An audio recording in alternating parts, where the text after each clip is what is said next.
It began with a bottle, not a message in a bottle, though that would have been appropriate given what followed. Just a bottle. A small, dark glass bottle, smooth and old, and sealed with wax the color of deep water, sitting on the windowsill of the HUNTRX studio on a Tuesday morning, and nobody had put it there. And everyone was fairly certain it had not been there the night before. Bobby found it first. He arrived at 7:30, as always, with his clipboard and his thermos, and noticed it immediately because Bobby noticed everything that was not where it was supposed to be. And a small, dark glass bottle on the studio windowsill was definitely not where it was supposed to be. He picked it up carefully and turned it in his hands and looked at it from every angle and made a note on his clipboard that said simply, bottle. Origin unknown. Contents unclear. He set it back on the windowsill and poured his tea and waited. Rumi arrived at 8 and saw it and picked it up. It was warm, which was strange because the morning was cool and the windowsill faced away from the sun. She turned it in her hands, and her bracelet gave the faintest warmth in response. Not urgent, just present. The way it felt when something was real and worth paying attention to. Mira arrived and immediately tried to open it. Don't, Rumi said. Why not? Mira said. Because we don't know what it is yet, Rumi said. That is exactly why I want to open it, Mira said, with unassailable logic. But she put it down. Zoey arrived and looked at it for a long time without touching it. Then she said, it is for all of us, not just us three. Everyone. How do you know? Mira said. It feels like it is waiting, Zoey said. Things that are meant for one person do not feel like waiting. They feel like arriving. Bobby made a note. They called the Saja Boys because Zoey said everyone. And everyone meant everyone. And within 40 minutes, all 5 Saja Boys were in the studio looking at the bottle on the windowsill. Jinu picked it up. He turned it in his hands. He closed his eyes for a moment and opened them again. Old, he said. Very old, but not dangerous. He looked at the wax seal. Someone sent this deliberately. It has been traveling for a long time to get here. From where? The sock Saja boy said. Jinu looked at the bottle for a moment longer. Down, he said. It came from down. Everyone looked at each other. Open it, said Mira.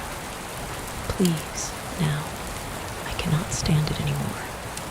Jinu broke the wax seal carefully with his thumbnail and eased the stopper out, and the bottle opened with a sound like a sigh.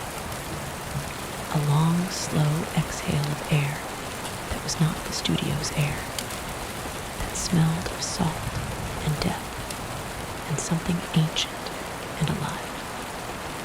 The smell of the deep ocean brought somehow to the surface and sealed in glass and sent upward through all the miles of water to find them. Inside the bottle was a single piece of paper, thin and slightly damp at the edges, rolled tightly. Jinu unrolled it and held it flat, and everyone leaned in to read it. It was written in an ink that was deep blue-green, the color of water at depth, in handwriting that was old-fashioned and precise and unhurried. It said, I have been teaching the deep world for longer than you have words for. I have been waiting for students worthy of the journey. The ocean has things to show you that cannot be learned any other way. If you are willing to come down, I will meet you at the water. Bring the cat. He will understand. Below the words was a symbol, a single circular mark that looked like a wave seen from directly above, spiraling inward to a point at the center. Rumi looked at her bracelet. It was warm and steady. The ocean, Mira said. The deep ocean, Jinu said. This is not a surface invitation. How deep, Bobby said. As deep as there is, Jinu said. A silence. Are we going? Mira said, already knowing the answer, asking only because saying it out loud was part of how she made things real. We are going, Rumi said. Bobby opened his bag and began organizing his supplies with the calm efficiency of a man who has learned to prepare for the unprecedented. Into his bag went his waterproof notebook, his waterproof pen, his emergency supplies, his thermos of tea, and 6 individually wrapped almond pastries. He paused. Then he added 6 more. Then he looked at the Saja Boys and added 5 more. Derpy was already in his carrier, with the expression of a cat who knows he is included and has decided to accept this with grace. They went to the sea. The nearest point of open ocean was 2 hours from the city, a rocky stretch of coastline where the cliffs dropped directly into deep water, and the sea was dark and serious, and moved with the slow authority of something very large and very old. They arrived in the late morning, all 9 of them plus Derpy, and stood at the cliff edge looking down at the water below. The water was deep green-black, and the waves moved against the cliff base with a regular, patient rhythm that had been going on since before the cliff existed, and would continue after it was gone. Now what? The feathered hat Saja Boy said. Rumi looked at the symbol on the paper. Then she looked at the water. She held the paper out over the edge and let it go. It fell. It did not fall the way paper falls, fluttering and uncertain. It fell straight and true, as if it knew exactly where it was going. It hit the water and did not float, but went straight down through the surface and into the green dark below. And as it went, something happened to the water around it. A circle opened. Not a hole, not a drain, something more like a door. A perfectly round area of stillness in the moving water below the cliff, dark and deep and waiting. And from the water, rising slowly and with complete composure, came a figure. She was old in the way that very old things are old, in the way that the deep ocean is old, not decayed, but accumulated, layer upon layer of experience and knowledge laid down over time, until the thing itself was dense with it. She was tall, and her hair was white, and moved around her in the water as though the water were air to her. Her eyes were the color of the deep ocean, that specific blue-green-black that exists at depth, where the light from the surface has nearly gone. She wore something that was neither clothing nor scales, but was both, deep blue-green and iridescent. And she moved through the water with the ease of something that had never in its existence needed to be anywhere other than exactly where it was. She looked up at them on the cliff. "Good," she said, and her voice carried up through the air clearly despite the distance. Not loud, but present. The way deep things are present, everywhere at once. "You came, all of you." Her eyes found Derpy's carrier. "And the cat, good." She looked at Bobby. "You brought a writing implement." "Several," said Bobby. "Good," she said again. "Come down." "How?" said the toast Saja boy reasonably. "Because they were on a cliff." The figure looked at the cliff. Then the cliff had steps. Not carved steps, not rough handholds, proper steps, cut into the rock face as neatly as if they had always been there. And everyone had simply not noticed them before. Wide enough for two people side by side, with a smooth rail of something that looked like driftwood, but held like iron. They looked at the steps. They looked at each other. They went down. She was waiting for them at the water's edge, standing on a ledge of rock at the base of the cliff, where the sea moved around her feet without touching her. Up close, she was even more remarkable. Her face was unlined, but ancient, the way certain stones are ancient, smooth on the surface and old all the way through. The blue-green eyes were calm and deeply interested and missed nothing. "Name," she said, "cannot be said in your language, but it means as roughly the deep teacher. You may call me that." She looked around at each of them in turn, the unhurried assessment of someone who sees clearly and takes the time to do so properly. "I have been in the ocean since before your civilization had writing. I have watched everything that lives in the deep world. I have never found students worth bringing down until now." She paused. "You make things, music and stories. The ocean makes things too. It made most of what you are."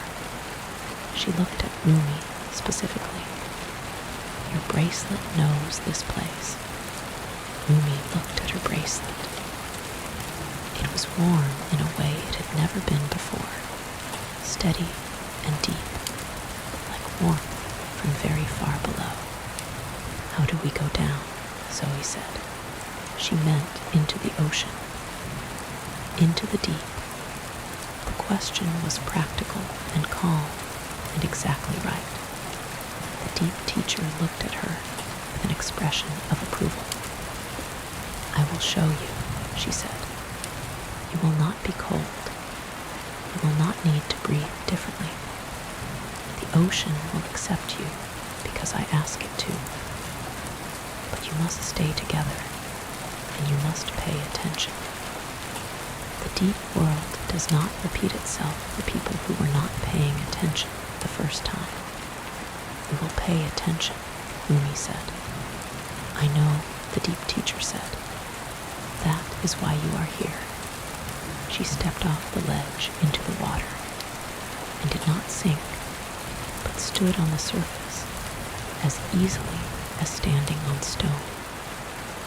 And the circle of stillness opened around her again, wide enough for all of them.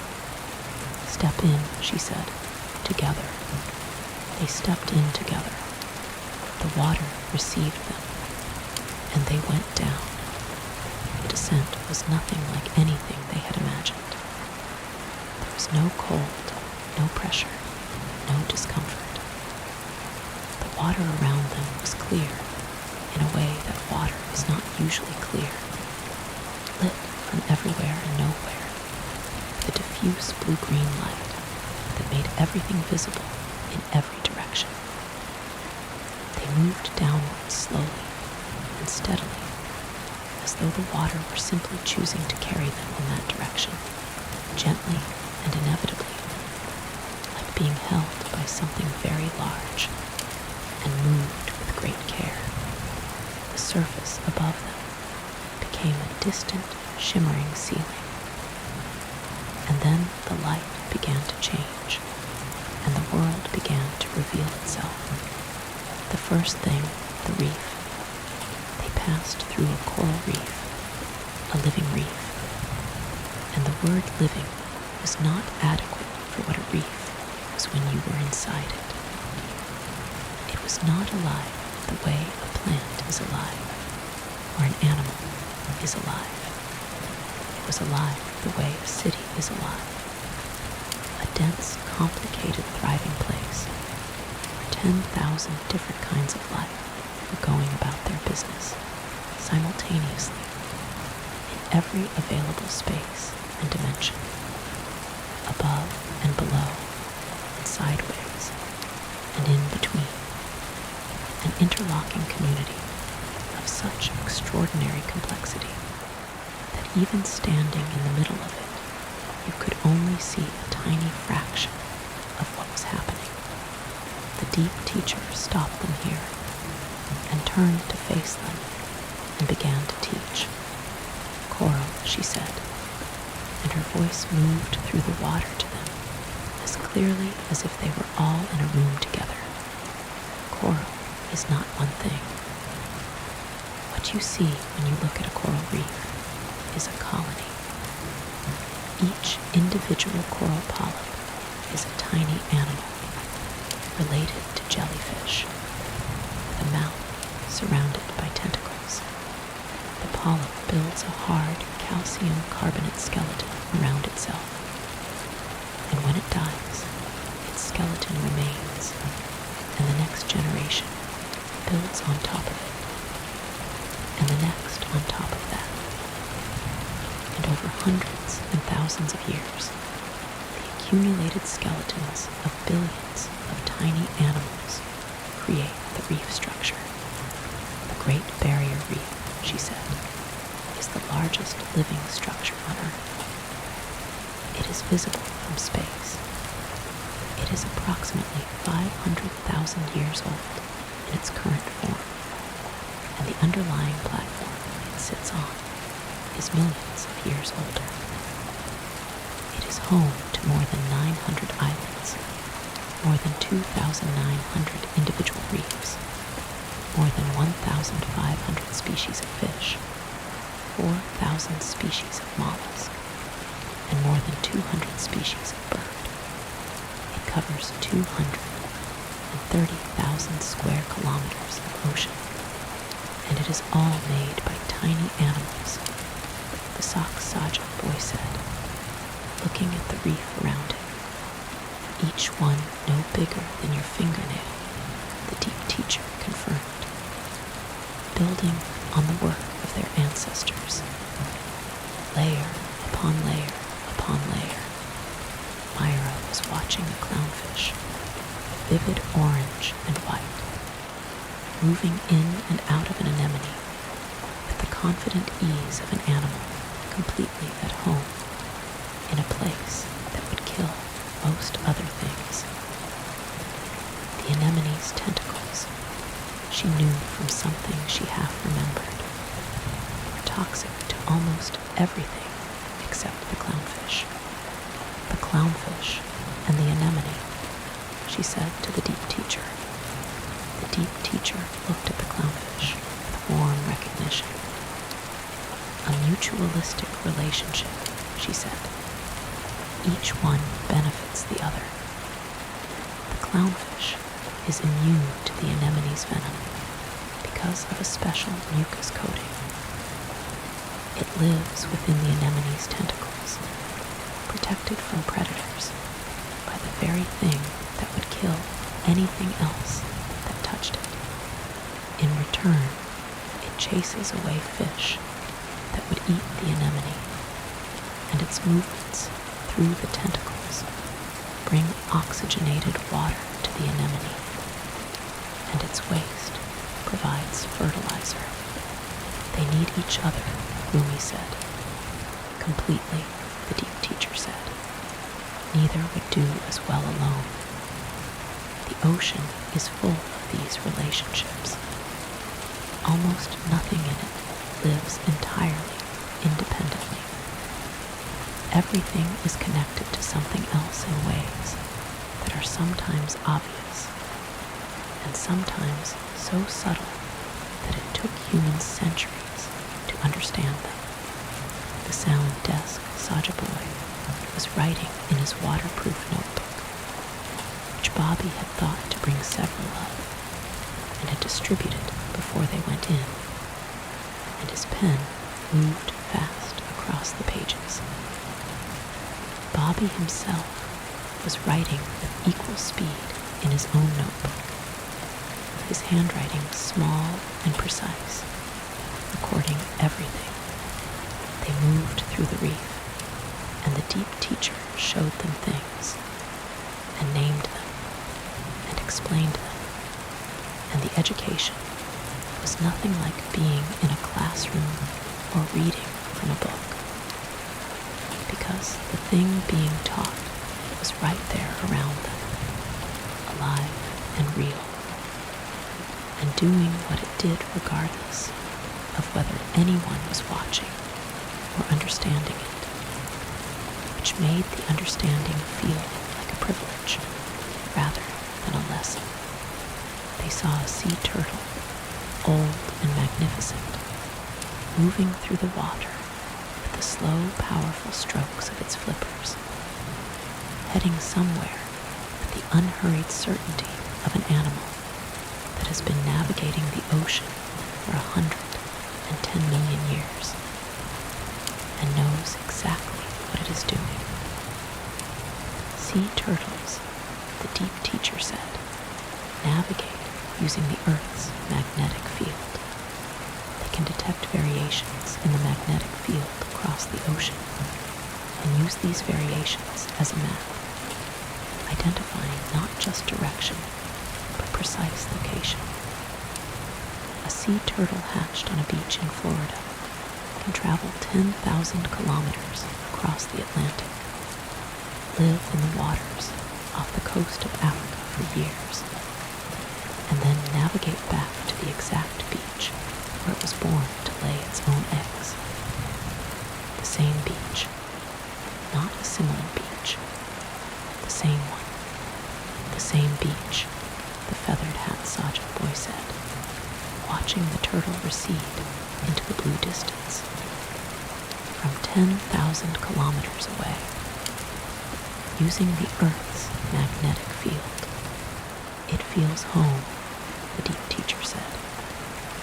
It knows the specific magnetic signature of that specific beach, and it follows that signature across the entire ocean. It always knows where home is, Mira said softly. Always, the deep teacher confirmed. Jinu was watching the turtle go. His expression was something private and complete. They saw a shoal of sardines, millions of them, moving together in a vast silver column that turned and shifted and folded and split and rejoined with a fluid precision that seemed impossible for millions of individual fish, and yet was happening right in front of them, each fish moving as part of a single organism that had no leader and no central coordination, just each individual responding to its immediate neighbors. And the result was this extraordinary collective intelligence, this shape that moved like one thing and was made of millions. They moved together without anyone leading, Bobby said, watching. And then, in a slightly different tone, that is actually extraordinary from an organizational perspective. Each one follows 3 simple rules, the deep teacher said. Stay close to your neighbors. Move in the same direction as your neighbors. Do not collide with your neighbors.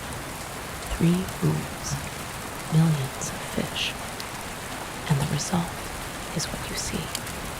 Bobby wrote this down with the expression of a man who has just encountered information he intends to think about for a very long time.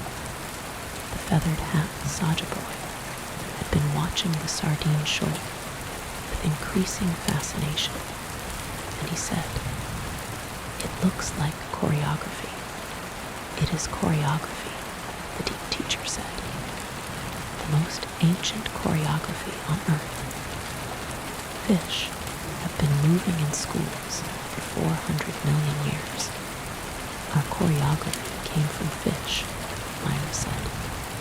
"Everything came from the ocean," the deep teacher said simply. "Everything that lives on land came from the ocean. Every fish and every frog and every reptile and every bird and every mammal, including every human being, descended from creatures that lived in the ocean. You carry the ocean with you. Your blood is approximately the same salt concentration as ancient seawater. Your embryonic development in the womb passes through stages that reflect your ocean ancestry. The fluid in your inner ear that allows you to balance is essentially seawater.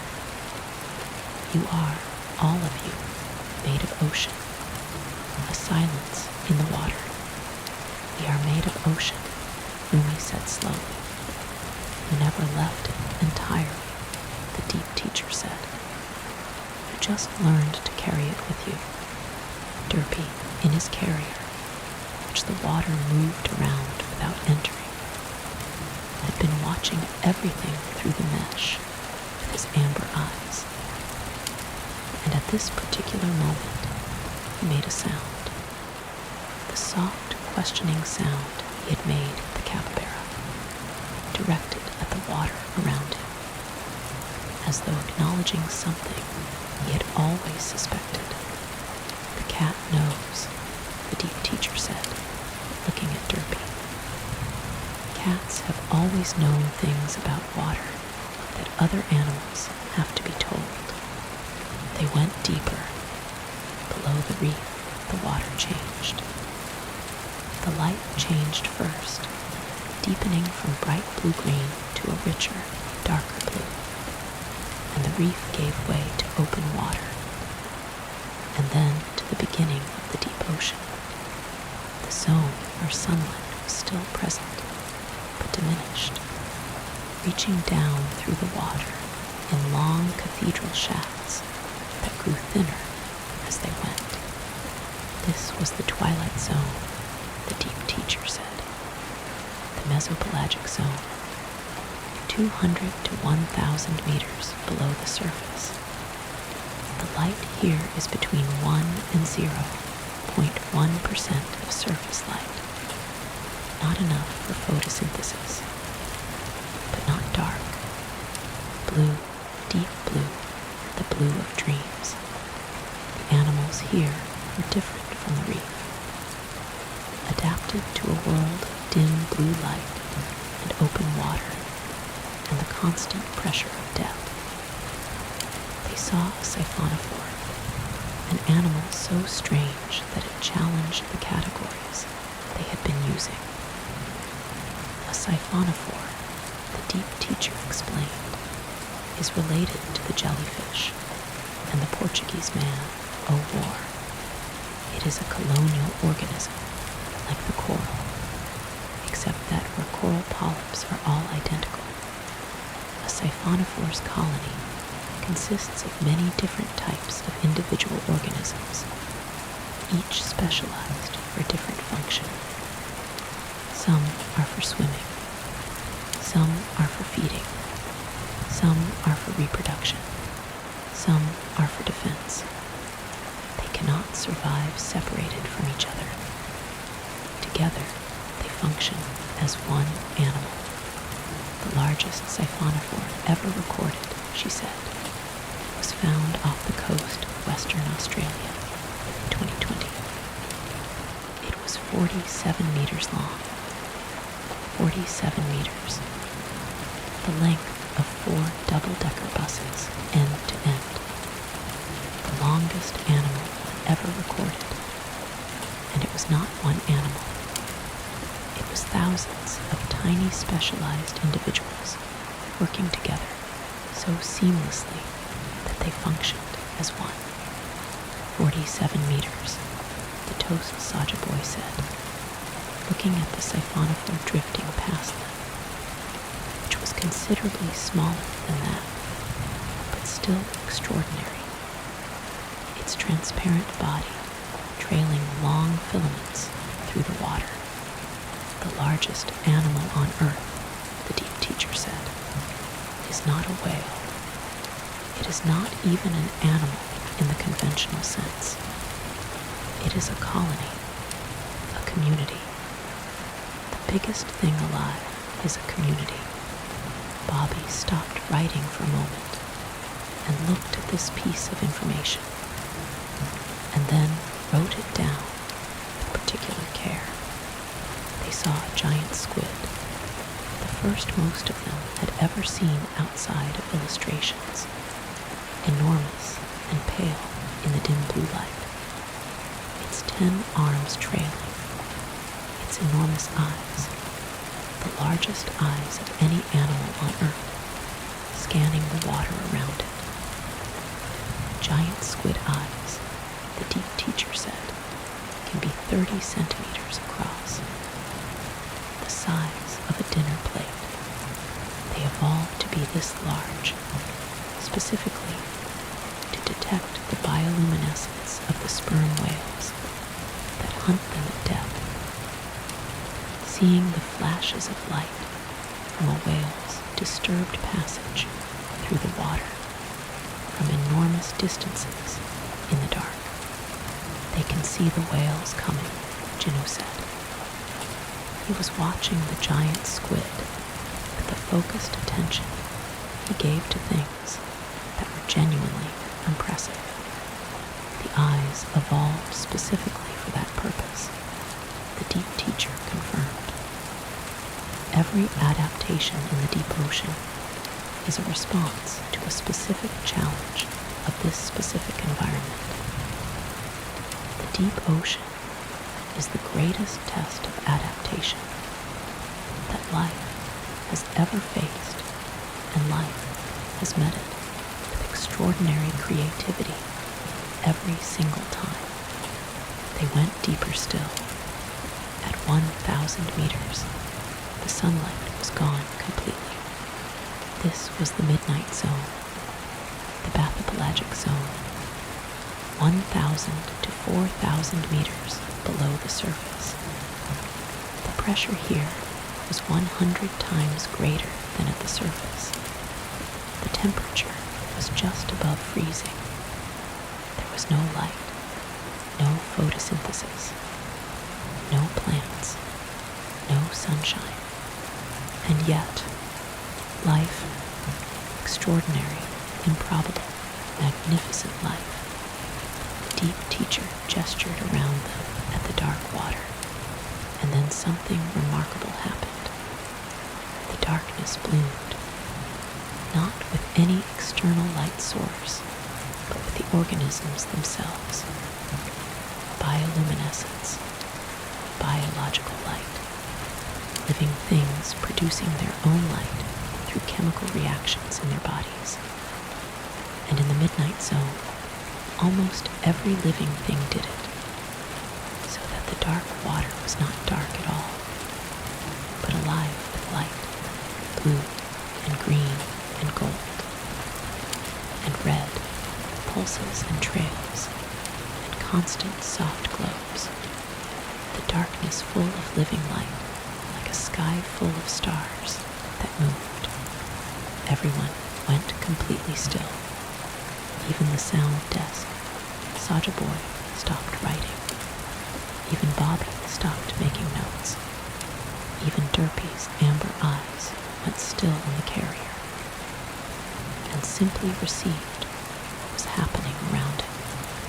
The bioluminescence moved and pulsed and trailed and flickered.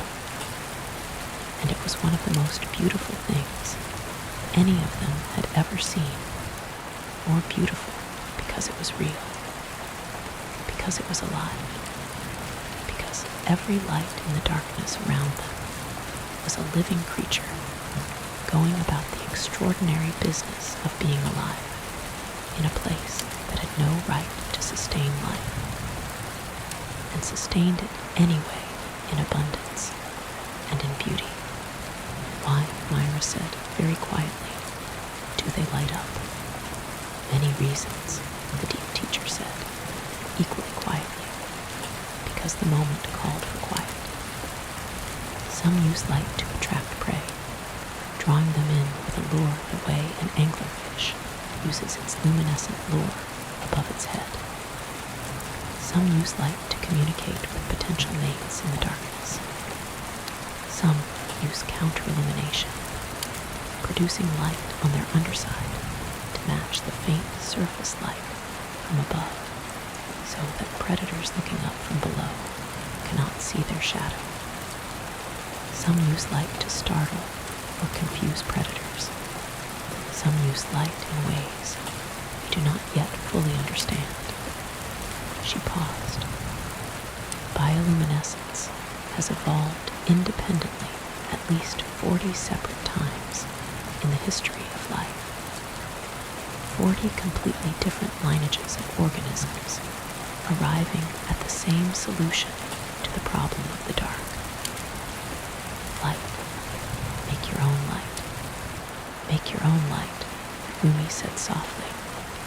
She was looking at the darkness full of living light and thinking about music and stories, and the thing the Aztecs had called flower and song, and the thing the deep teacher had just said, and the way those things were the same things said in different ways by different kinds of light in different kinds of darkness. Make your own light. They watched the bioluminescence for a long time. None of them rushed it. The deep teacher did not hurry them. She simply waited with the patience of something that has been in the deep ocean for longer than human civilization, and has learned that the things worth seeing are worth taking time with. Eventually, gently, she moved them on. They saw an anglerfish, terrifying and magnificent in equal measure, its luminescent lure dangling above its enormous head like a fishing rod, its teeth so long they could not close its mouth even when it tried, its eyes tiny because eyes are expensive to make and maintain. And in this darkness, there is nothing to see that cannot be seen by much simpler means.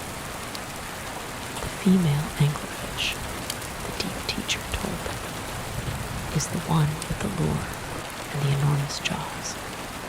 The male anglerfish is tiny, 1/10 her size, and when he finds a female, he latches on with his jaw, and over time physically fuses with her body, his circulatory system connecting to hers, his organs degenerating until he is essentially a reproductive appendage, providing sperm when needed, nourished entirely by her blood. Several males can fuse to a single female. She carries them with her through the darkness. That is, said the feathered hat Saja Boy, after a moment, extremely committed. The deep ocean requires commitment, the deep teacher said simply. They saw a Dumbo octopus, pale and small, and named for the ear-like fins on either side of its head, that it used to move through the water with a gentle flapping that was, in the context of the midnight zone, almost comically charming. Dumbo octopuses, the deep teacher said, live deeper than any other octopus, up to 7 kilometers below the surface. They swallow their prey whole, because at that depth, The energy cost of processing food is too high to afford the inefficiency of chewing. They saw a bear-like fish, one of the most extraordinary looking animals in the ocean. Its head transparent, so that you could see the internal workings of its skull. Its tubular eyes pointing upward inside the transparent dome of its head, able to rotate forward to look ahead, or upward to look for prey silhouetted against the distant surface light. Its head is transparent, Mira said, starring, so it can see through itself, the deep teacher said. The eyes look upward through the transparent head to catch any scrap of light from the surface, watching for the shadows of prey above them. It literally sees through its own head, Mira said. Evolution is creative, the deep teacher said. When there is a problem, life finds a solution. Always, without exception. The deep ocean is the proof of this. Life has found a solution to every challenge this environment presents. Cold, pressure, darkness, scarcity, every single one. There is no condition on Earth that life has not found a way to inhabit. They went deeper still. The Hadal Zone, the deepest places on Earth, the trenches, the Mariana Trench, the deepest point on the planet, nearly 11 kilometers below the surface. Pressure here was more than 1,000 times greater than at the surface. Cold, dark, remote, and yet, life. The deep teacher showed them the Hadal snailfish, the deepest living fish ever recorded, found at more than 8 kilometers depth, pale and translucent and unremarkable in appearance, but extraordinary in what its existence meant, which was that vertebrate life, animals with backbones, had found a way to exist at a pressure that should by any reasonable assessment have crushed them. She showed them the amphipods, small crustaceans that swarmed the deepest trenches in numbers that should not have been possible given the scarcity of food at those depths, and explained that the trenches acted as funnels, collecting organic matter from the water above and concentrating it at the bottom, creating a food source for the unlikely communities that lived there. She showed them the hydrothermal vents. The hydrothermal vents were the thing that changed everything, not just about the deep ocean, but about life itself and where it could exist and what it needed to survive. In 1977, a team of oceanographers in a deep-sea submersible called Alvin descended to the Galapagos Rift and found something that should not have existed. In a place with no life, no photosynthesis, no connection to the sun's energy that powered everything else alive on Earth, there were thriving ecosystems, communities of life clustered around cracks in the ocean floor, were superheated water rich in hydrogen sulfide and other chemicals poured from the Earth's interior. These communities were powered not by sunlight, but by chemosynthesis. Bacteria that could convert the chemicals from the vents into energy, the way plants convert sunlight. And these bacteria formed the base of food chains that supported tube worms 2 meters long, ghostly white crabs, pale octopuses, fish, shrimp, and organisms found nowhere else on Earth, all living in the darkness and the pressure and the heat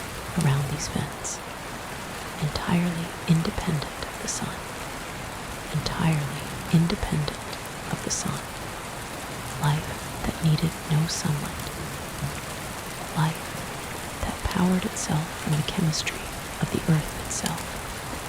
This changed everything, the deep teacher said, as they floated around Event Community, watching the tube worms wave their feathery plumes in the chemical-rich water. When humans found the hydrothermal vents, they had to completely rethink what life needed to survive. Before this discovery, the assumption was that all life ultimately depended on sunlight. After this discovery, the assumption had to change. Life needs energy. It does not care what form that energy takes. What does this mean? The toast Saja Boy asked. He had been writing steadily and carefully, and his notebook was almost full. It means, the deep teacher said, that life could exist anywhere there is energy and liquid water. Not just on Earth, anywhere. Jupiter's moon Europa has a liquid ocean beneath its ice shell, kept liquid by tidal heating from Jupiter's gravity. Saturn's moon Enceladus has hydrothermal vents on its ocean floor, confirmed by the Cassini spacecraft. If life can exist here, around these vents, independent of the sun, then life could exist there, around those vents, in those oceans. We might not be alone, Mira said. The odds that we are alone, the deep teacher said, became considerably smaller the day humans found the hydrothermal vents, a silence in the deep water, in the warmth around the vent, among the tube worms and the pale crabs and the bacteria that needed no sun. Bobby had stopped writing again. He was simply there, present, holding his notebook and his pen, and his expression was the expression of a man encountering the edge of what he had known, and finding that the edge was much further out than he had imagined. Jinu was looking at the vent, at the superheated water rising from the crack in the ocean floor, at the life clustered around it. And he said, quietly, and to no one in particular, the thing that should be impossible turns out to be the most important thing.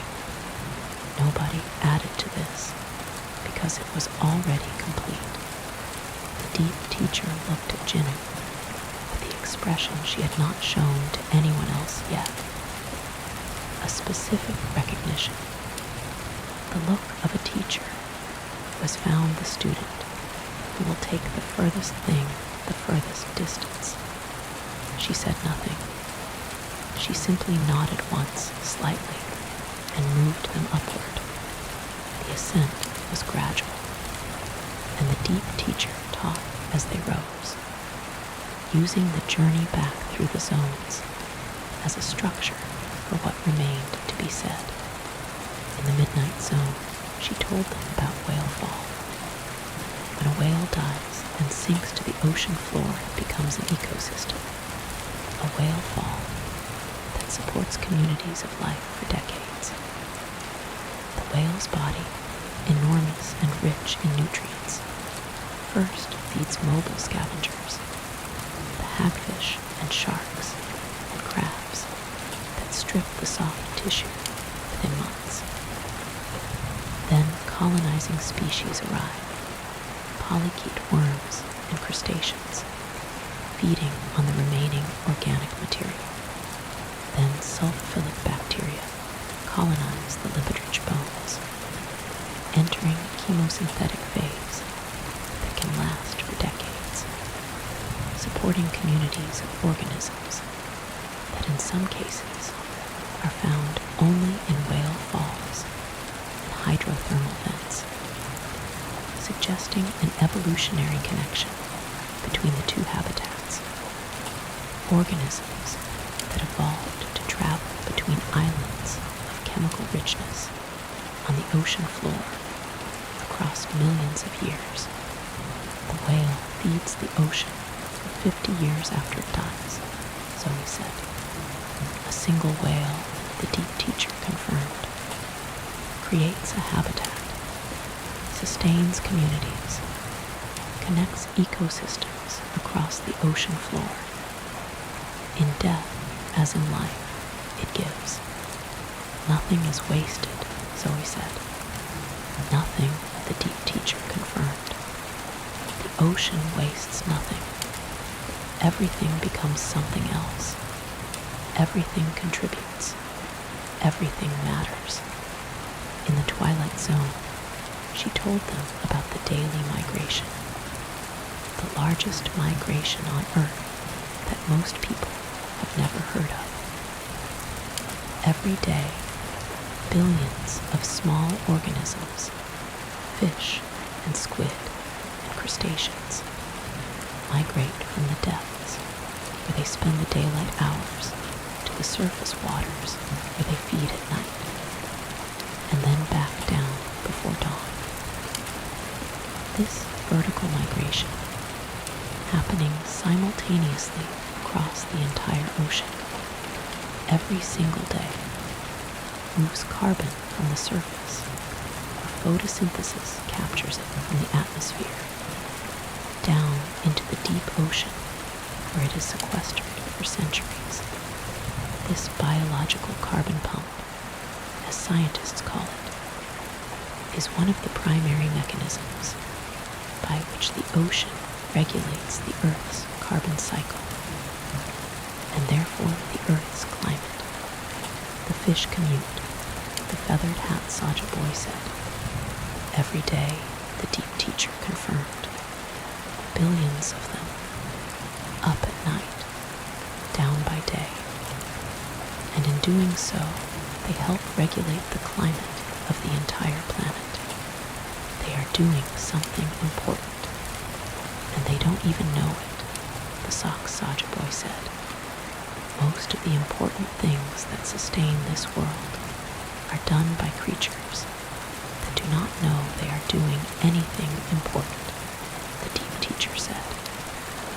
They are simply living, and the living itself is the service. In the sunlit zone, rising back toward the surface, she told them about the phytoplankton. Phytoplankton, microscopic plant-like organisms that float in the surface waters of every ocean on Earth, individually invisible, collectively the most important living things on the planet. Phytoplankton produce, through photosynthesis, approximately 50% of all the oxygen on Earth. Every second breath you take is made by phytoplankton. The ancient atmosphere of the Earth, before phytoplankton and their ancestors, contained almost no oxygen. The air that made animal life possible, that made you possible, was made by phytoplankton over billions of years of patient, invisible work. They also absorb enormous quantities of carbon dioxide. They are the foundation of almost every marine food chain. When they die, they sink, carrying the carbon they absorbed during their lifetime down into the deep ocean, removing it from the atmosphere. The ocean and the phytoplankton within it has absorbed approximately 30% of all the carbon dioxide that human civilization has produced since the Industrial Revolution. Invisible, Rumi said, looking at the surface water above them, at the light coming through it. Microscopic, and they make half the air. The most important things are often the least visible, the deep teacher said. The ocean teaches this better than anywhere else. The things that run this world, that make it possible to breathe and eat and live, are mostly too small to see. They do not announce themselves. They simply do what they do, endlessly and without recognition, and the world works because of them.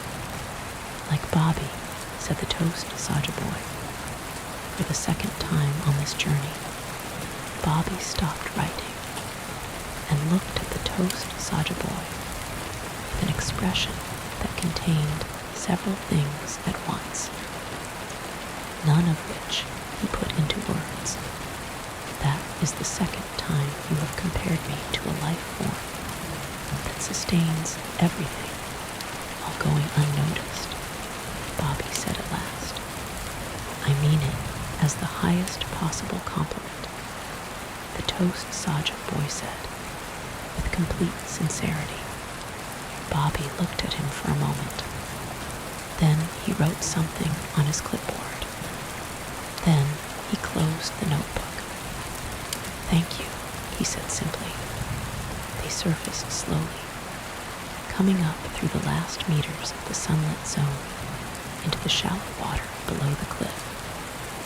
And the daylight was bright after the depths, and the air smelled of salt and wind, and the particular clean freshness of open ocean, and it was afternoon.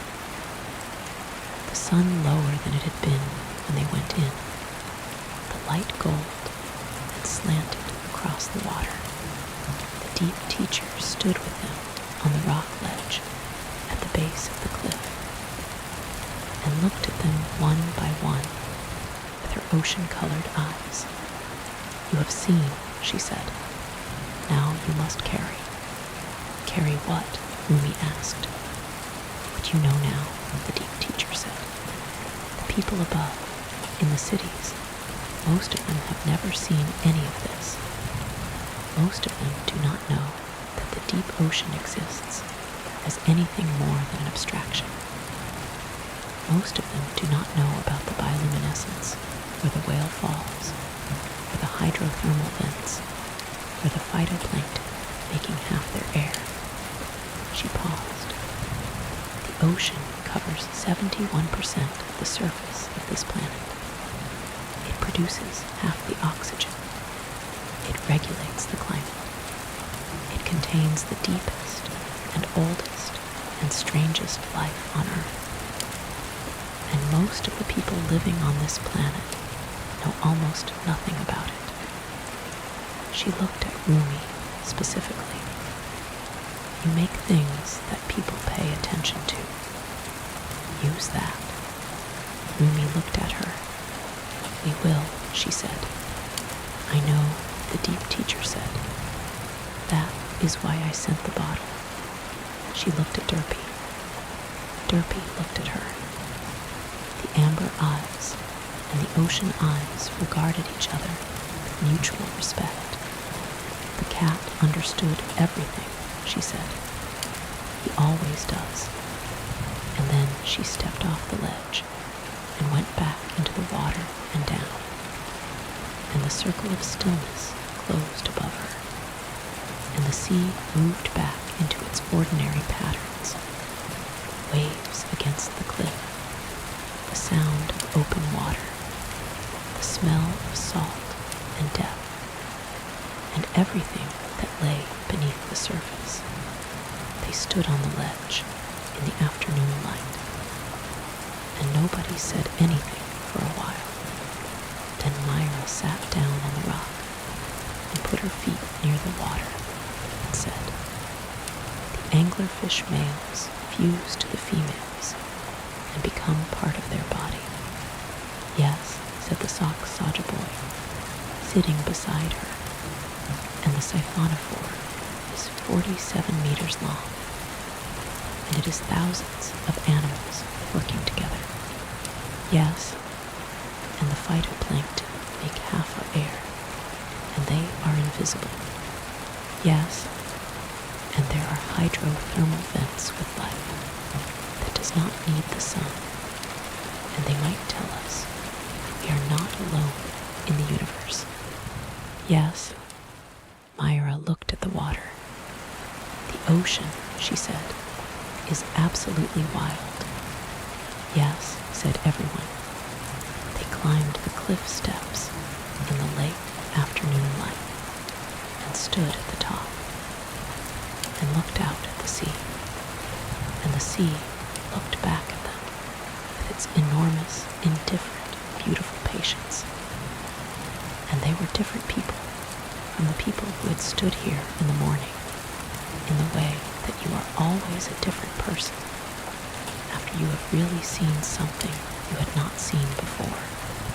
Bobby was already writing in the car on the way home, his notebook on his knee, his pen moving steadily.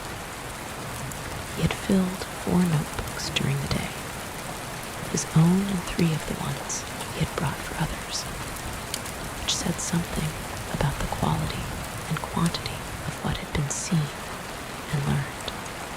The toast Saja Boy was reading his own notes from the beginning.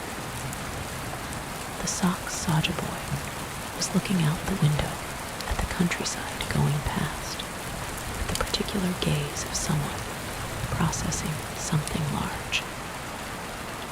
The feathered hat Saja Boy was drawing something in the margin of his notebook that appeared to be a bioluminescent creature, inaccurate in its details, but completely genuine in its attempt to capture the feeling of it. The sound desk Saja Boy had his eyes closed, but he was not sleeping.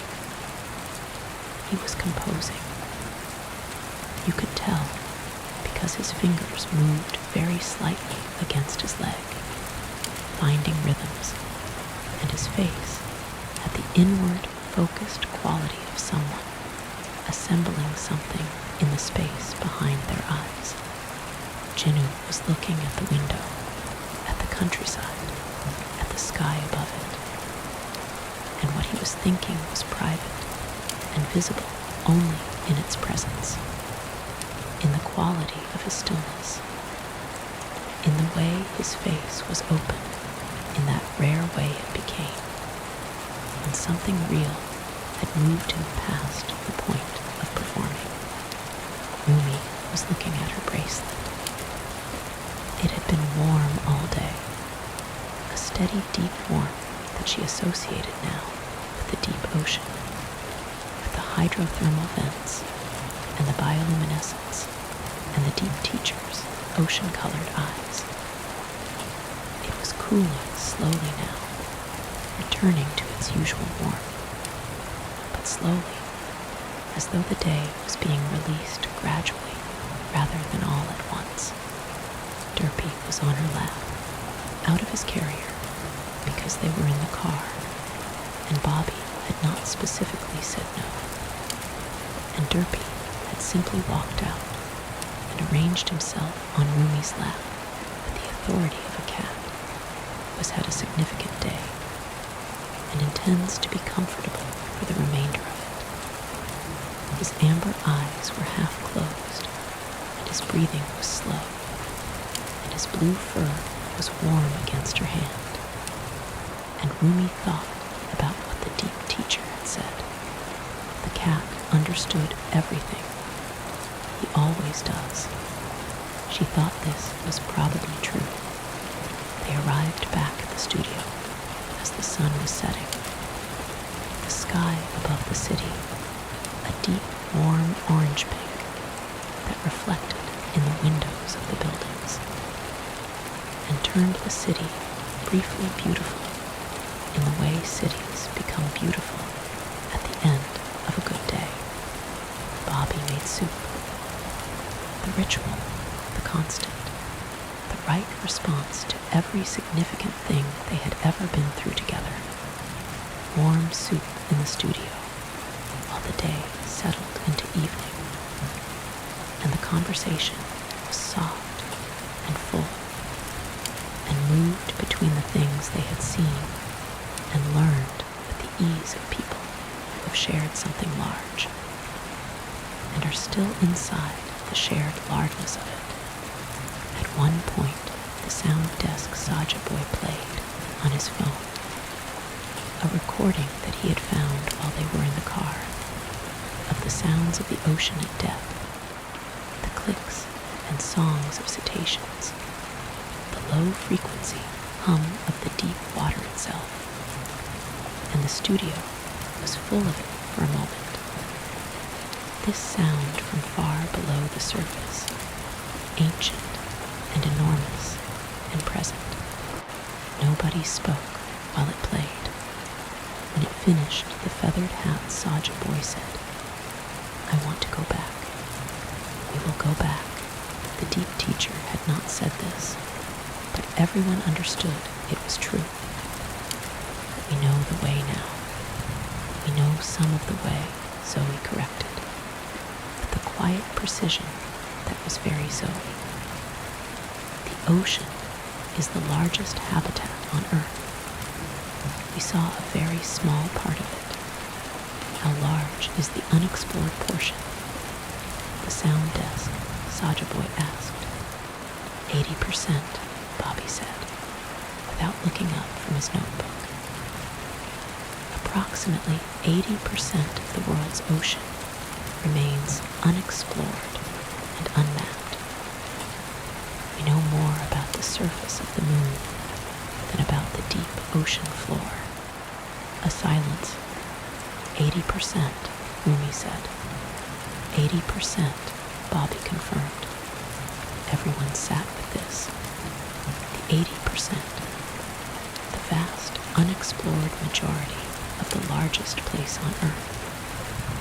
All the whale falls and the hydrothermal vents and the bioluminescent creatures and the things that had not yet been found and named and understood. All of it there, in the dark and the depth, living its life without any human knowledge of it. The deep teacher has seen all of it, Mira said. Or most of it, Zoey said. Or things we could not have seen even if we had more time, Jinu said. The deep ocean changes. New vents open. Old ones cool. Communities shift. Things are found and then not found again for years. It is not a fixed place. It is alive, and it changes the way living things change. She has been watching it change for longer than we have words for, Rumi said, remembering what the letter had said. And she chose to teach us. She chose to teach us, Jinu confirmed. And there was something in his voice that was careful and specific, an understanding of what it meant to be chosen for something by something very old and very wise. What it asked of you in return. The soup was finished. The evening was late. The moon was up outside the studio windows, reflected in 1,000 city windows. The same moon that rose over the ocean and moved the tides, and had been doing so since before life crawled out of the water onto land. They said their good evenings with the warmth of people who have had a day that changed them and know it and are glad. The Saja Boys went back to their part of the city, and Bobby went home, and Mira and Zoey said goodbye at the corner, with the extended goodnight of people who do not quite want the day to end, and are making it last as long as they honestly can. And Rumi walked home alone through the nighttime city with Derpy in his carrier, and the city around her was bright and busy and ordinary in the way cities are at night. The restaurants full, and the late workers heading home, and the sound of music from somewhere, and the smell of food from somewhere else. She stopped on a bridge over the river that ran through the center of the city. She stood at the rail and looked down at the water below, black in the nighttime. moving steadily toward the sea. All rivers moved toward the sea. This water below her would be ocean water in days. It would cycle through the ocean and come back as rain and become river water again and return to the sea.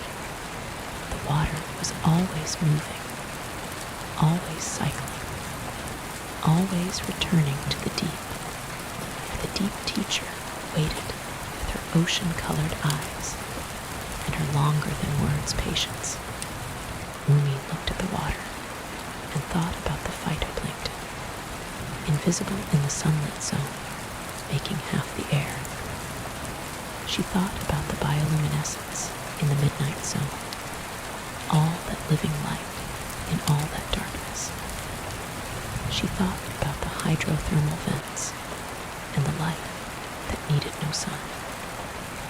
She thought about the sea turtle navigating 10,000 kilometers home to the exact beach where it was born, feeling the magnetic signature of home from the other side of the ocean. She thought about what the deep teacher had said, make your own light. She touched her bracelet. It was cool now, returned to its everyday warmth. But it held, she thought, some residual warmth from the deep. It always would. She walked the rest of the way home through the nighttime city and let herself into her flat, and Derpy came out of his carrier and walked to his sofa and arranged himself on it with the satisfaction of a cat who has had the best and strangest day of his life and is now returning to the most comfortable sofa in the world. And she stood in the doorway between the hall and the living room and looked at him and felt the day complete itself, felt everything it had contained settle into the place where important things go when they are done being experienced and begin being understood. She went to bed under her grandmother's yellow star quilt and lay in the dark and listened to the city outside and thought about the deep ocean and the 80% unexplored and the bioluminescence and the deep teacher and what it meant to carry something and what it meant to make your own light and who you were when you were made of ocean. And she slept, and her dreams were full of blue-green light and the slow movements of things that lived without the sun and the warmth of the vents on the ocean floor and the sound of whale song traveling through deep water for hundreds of kilometers and finding exactly what it was looking for. Now, little one, the ocean is still there. Right now, while you are warm in your bed, the ocean is there. All of it. The sunlit zone where the phytoplankton make their half of all the air. The twilight zone where the fish commute up and down in their billions every day. The midnight zone where the bioluminescence blooms in the dark and the anglerfish trails its living light and the giant squid watches with its dinner plate eyes. The abyssal zone where the whale falls create their decades-long ecosystems on the ocean floor. The hadal zone where the snailfish lives at 8 kilometers depth because life finds a way. And somewhere in the deepest deep, the deep teacher is moving through the dark and the cold and the pressure, watching everything, knowing everything, patient as water, ancient as the sea. Rumi is asleep under her yellow star quilt dreaming of bioluminescence. Mira is asleep dreaming of the clownfish and the anemone and the market in Tenochtitlan and the capybara. And every beautiful thing she has ever seen. All of it woven together in her dreams into one long, warm story that is entirely hers. Zoey is asleep, her book closed, her face completely at rest.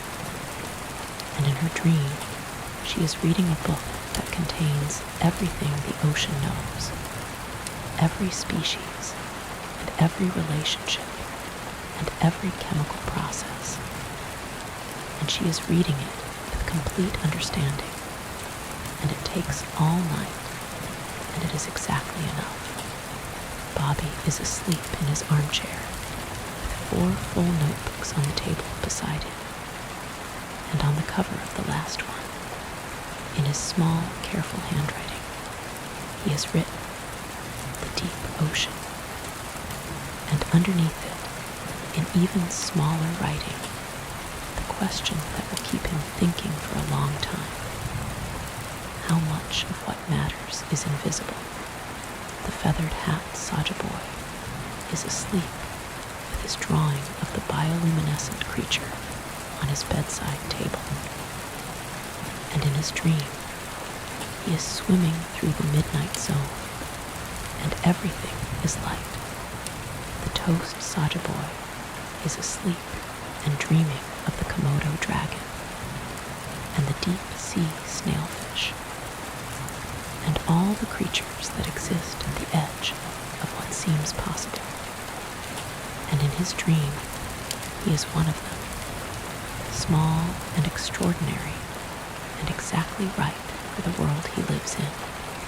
The Sox Saja Boy is asleep dreaming of the daily migration, of billions of small creatures moving up through the dark water toward the light every night and back down before dawn, doing the important thing without knowing it is important, simply living. The sound desk Saja Boy is asleep, and the acoustic piece he is composing is almost finished in his mind. The bioluminescence theme and the elephant infrasound theme and the Aztec calendar rhythms, all woven together into something that has never existed before and will exist tomorrow when he writes it down. And Jinu is asleep, and he is dreaming about what the deep teacher said when she looked at him. The thing that should be impossible turns out to be the most important thing. He is thinking about this in his sleep, turning it over, finding all its edges, understanding it from every angle, and the understanding is warm and complete, and it will be there when he wakes up. And Derpy is on his pale blue velvet sofa, paws tucked, tail curled, blue fur worn in the nighttime darkness of the flat. And he is dreaming of the deep teacher's ocean-colored eyes and the recognition that passed between them.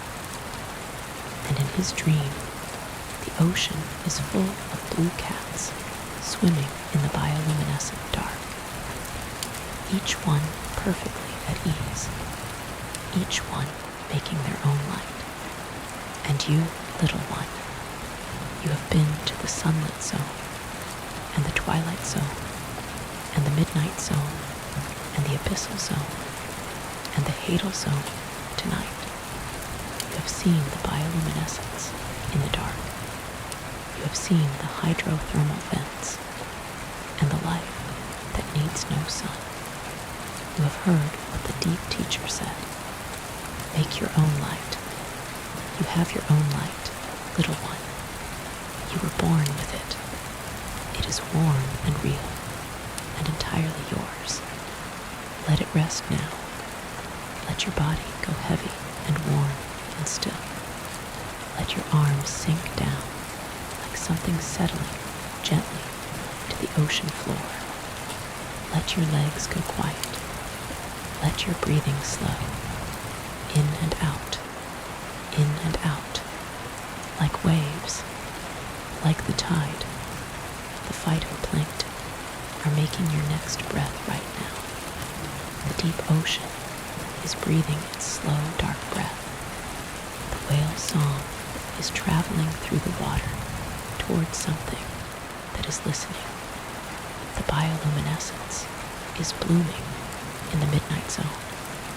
The deep teacher is moving through the deep, and you are here, warmed, safe, loved, made of ocean. Close your eyes, precious one. Let the deep carry you. There it is. There it is. Good night. Good night.